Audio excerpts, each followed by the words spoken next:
Hi there, everyone. I don't know about you, but thank God February is over. It just felt like it went on forever and ever. But anyway, I always do like February. It's nice and short. Today what I want to do is discuss a number of things. One is a question I've been asked a lot in January. I want to end with a success story. One of my clients, and then go through the interest rates, houses on the market, and some of what the banks are now offering. Okay, so the question that I've been asked, and I'd kind of vowed I wouldn't mention this person's name again, but I've been asked basically, will the tariffs that Donald Trump is threatening have an impact on the house prices? Now, the last time before the election, I had said I hope he wouldn't be elected, and I got a mail from someone saying, as a business person, how could you not be supporting him? And please don't send me any more messages. So I kind of thought I'd do nothing. But as a businessman, I still always believed Donald Trump was not going to be good. But here's what's the threat is, obviously, now as things stand, there's been a pause on the sanctions for a month, but we'll see where this story develops. My own personal view on the house prices would be as follows. Well, firstly, in the short term, I wouldn't expect any implication. If you think about it, COVID came, we lived through that, house prices went up, interest rates went up by almost 4% back in 23, early 24, house prices did not fall.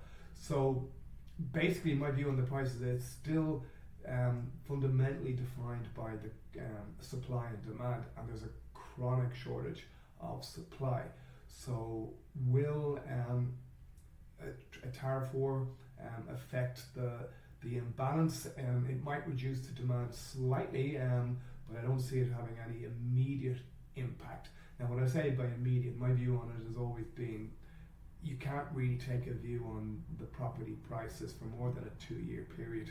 After that, it really is guesswork. So currently, obviously, if there is a trade war, it might reduce the interest rates falling, because in the States, if that happens, or anywhere in the world, that maybe inflation would go back up, and obviously that would reduce the pressure on rates to come down. So my view on it is hopefully it doesn't end up being a trade war, but if it does, I don't see the prices falling in the meantime. So if I was looking to buy a house myself, it would be very much on the basis of, again, I always tell people, you're not buying a home as an investment. You're buying it. Is it near schools for your children? Is it near your jobs? Is it near your family? Is it near your hobbies?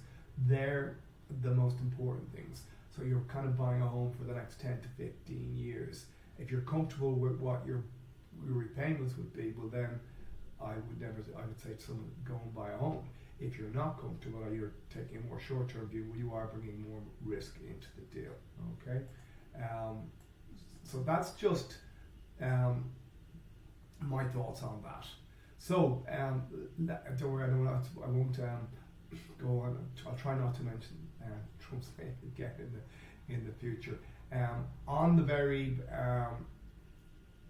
on a kind of a similar vein, on the sort of house shortage of it, what I have seen again would be in January there were very little new houses coming onto the market. Most of the sales that were happening were kind of sorry, when I say new, I mean second-hand houses. Most of the sales I saw happening were all on the new build.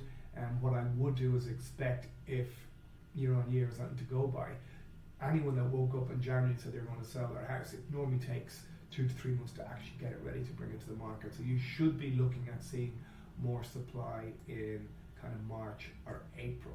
Okay. What else do I need to bring to your attention? Last week the European Central Bank reduced their rates again, with the sort of commentary that there's scope to reduce them further. So the real question here is going to be, when will the banks act on this? They all appear to be watching each other and watching their market share. Permanent TSB moved their rates last week before this cut, and they kind of brought them back in line with other banks, and in some cases they now currently have the best deal on the market. For anyone coming off a fixed rate this year, and they're not on a sort of a green rate A or B. Avon have some of the best rates in the market on a long-term basis.